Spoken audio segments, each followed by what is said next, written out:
Leitura diária da Bíblia. Hoje, dia 18 de junho de 2024, iremos ler do capítulo 15 ao 18 do livro de Jó. Capítulo 15. Elifaz. Então Elifaz de Temã respondeu: Responderia o sábio com ideias vãs, ou encheria o estômago com o vento? Argumentaria com palavras inúteis, com discursos sem valor? Mas você sufoca a piedade e diminui a devoção a Deus. O seu pecado motiva a sua boca. Você adota a linguagem dos astutos. É a sua própria boca que o condena, e não a minha. Os seus próprios lábios depõem contra você. Será que você foi o primeiro a nascer? Acaso foi gerado antes das colinas? Você costuma ouvir o conselho secreto de Deus? Só a você pertence a sabedoria? O que você sabe que nós não sabemos? Que compreensão tem você que nós não temos? Temos do nosso lado homens de cabelos brancos, muito mais velhos que o seu pai. Não bastam para você as consolações divinas e as nossas palavras amáveis? Por que você se deixa levar pelo coração? E por que esse brilho nos seus olhos? Pois contra Deus é que você dirige a sua ira e despeja da sua boca essas palavras. Como o homem pode ser puro? Como pode ser justo quem nasce de mulher? Pois, se nem nos seus santos Deus confia, e se nem os céus são puros aos seus olhos, quanto menos o homem, que é impuro e corrupto, e que bebe iniquidade como água. Escute-me, e eu explicarei para você. Vou dizer a você o que vi, o que os sábios declaram sem esconder, o que receberam de seus pais. A quem foi dada a terra e a mais ninguém. Nenhum estrangeiro passou entre eles. O ímpio sofre tormentos a vida toda, como também o homem cruel, nos poucos anos que lhes são reservados. Só ouve ruídos aterrorizantes, quando se sente em paz, ladrões o atacam. Não tem esperança de escapar das trevas. Sente-se destinado ao fio da espada. Fica perambulando. É comida para os abutres. Sabe muito bem que logo virão sobre ele trevas. A aflição e a angústia o apavoram e o dominam como um rei pronto para atacar, porque agitou os punhos contra Deus e desafiou o Todo-Poderoso, afrontando-o com arrogância, com um escudo grosso e resistente. Apesar de ter o rosto coberto de gordura e a cintura infundada de carne, habitará em cidades prestes a arruinar-se, em casas inabitáveis, caindo aos pedaços. Nunca mais será rico. Sua riqueza não durará e os seus bens não se propagarão pela terra. Não poderá escapar das trevas, o fogo chamuscará os seus renovos e o sopro da boca de Deus o arrebatará. Que ele não se iluda em confiar no que não tem valor, pois nada receberá como compensação. Terá completa paga antes do tempo e os seus ramos não florescerão. Será como a vinha despojada de suas uvas verdes, como a oliveira que perdeu a sua floração, pois o companheirismo dos ímpios nada lhe trará, e o fogo devorará as tendas dos que gostam de subornar. Eles concebem maldade e dão à luz a iniquidade, seu ventre gera engano. Jó, capítulo 16. Então Jó respondeu: Já ouvi muitas palavras como essas, pobres consoladores são vocês todos. Esses discursos inúteis nunca terminarão? E você, o que o leva a continuar discutindo? Bem que eu poderia falar como vocês, se estivessem em meu lugar. Eu poderia condená-los com belos discursos e menear a cabeça contra vocês, mas a minha boca procuraria encorajá-los. A consolação dos meus lábios daria alívio para vocês. Contudo, se falo, a minha dor não se alivia. Se me calo, ela não desaparece. Sem dúvida, ó Deus, tu me esgotaste as forças. Deste fim a toda a minha família. Tu me deixaste deprimido. O que é uma testemunha disso? A minha magreza se levanta e depõe contra mim. Deus em sua ira ataca-me e faz-me em pedaços e range os dentes contra mim. Meus inimigos fitam-me com olhar ferino. Os homens abrem a sua boca contra mim, esmurram meu rosto com zombaria e se unem contra mim. Deus fez-me cair nas mãos dos ímpios e atirou-me nas garras dos maus. Eu estava tranquilo, mas ele me arrebentou. Agarrou-me pelo pescoço e esmagou-me. Fez de mim o seu alvo. Seus flecheiros me cercam. Ele traspassou sem dó os meus rins e derramou na terra a minha bílis. Lança-se sobre mim uma e outra vez. Ataca-me como um guerreiro. Costurei veste de lamento sobre a minha pele e enterrei a minha testa no pó. Meu rosto está rubro de tanto eu chorar e sombras densas circundam os meus olhos.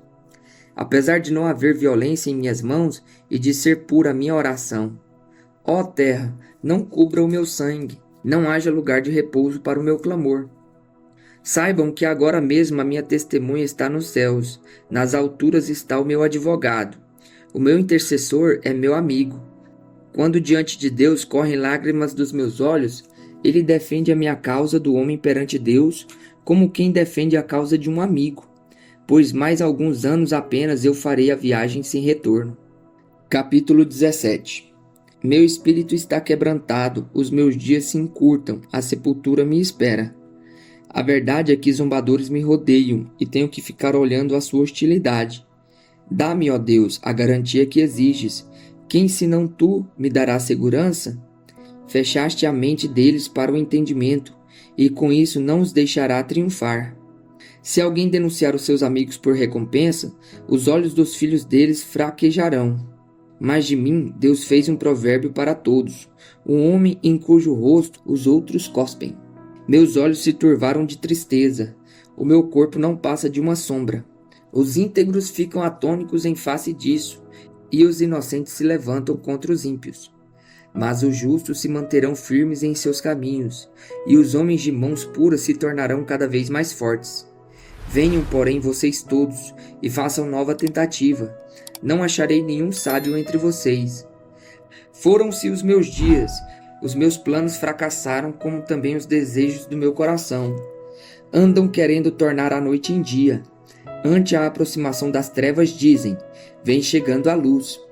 Ora, se o único lar pelo qual espero é a sepultura, se estendo a minha cama nas trevas, se digo à corrupção mortal, você é o meu pai, e se aos vermes digo, vocês são a minha mãe e a minha irmã, onde está então a minha esperança?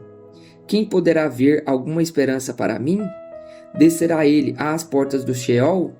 Desceremos juntos ao pó? Então Bildade de Suá respondeu, quando você vai parar de falar?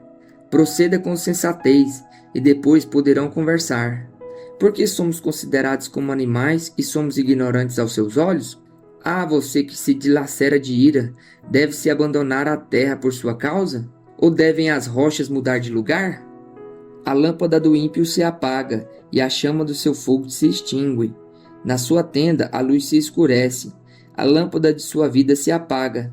O vigor de seus passos se enfraquece, e os seus próprios planos o lançam por terra. Por seus próprios pés você se prende na rede, e se perde na sua malha. A armadilha o pega pelo calcanhar, e o laço o prende firme.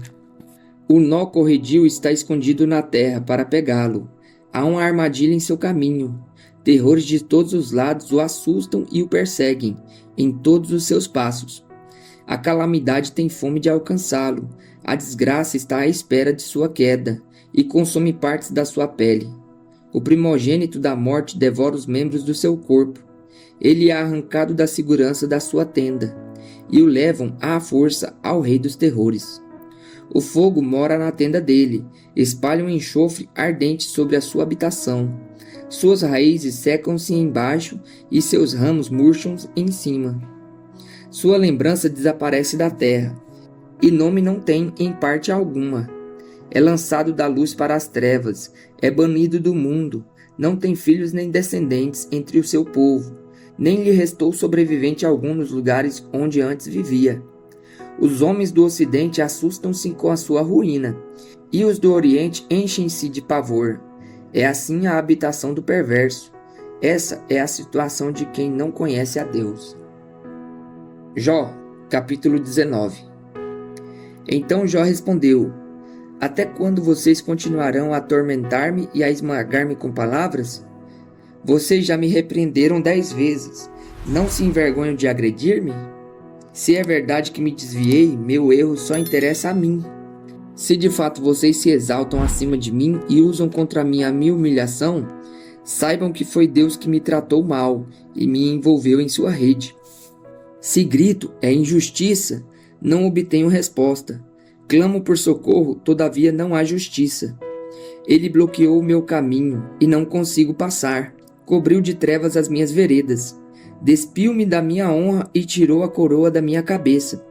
Ele me arrasa por todos os lados enquanto eu não me vou. Desarraiga a minha esperança como se arranca uma planta. Sua ira acendeu-se contra mim. Ele me vê como um inimigo. Suas tropas avançam poderosamente, cercam-me e acampam ao redor da minha tenda. Ele afastou de mim os meus irmãos, até os meus conhecidos estão longe de mim. Os meus parentes me abandonaram e os meus amigos esqueceram-se de mim.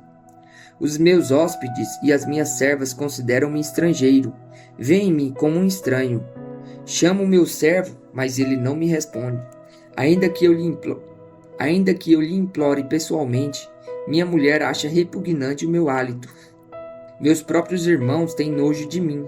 Até os meninos zombam de mim e dão risada quando apareço. Todos os meus amigos chegados me detestam. Aqueles a quem amo voltaram-se contra mim. Não passo de pele e ossos. Escapei só com a pele dos meus dentes. Misericórdia, meus amigos, misericórdia, pois a mão de Deus me feriu. Por que vocês me perseguem como Deus o faz? Nunca irão saciar-se da minha carne? Quem dera as minhas palavras fossem registradas, quem dera fossem escritas num livro, fossem talhadas a ferro no chumbo ou gravadas para sempre na rocha.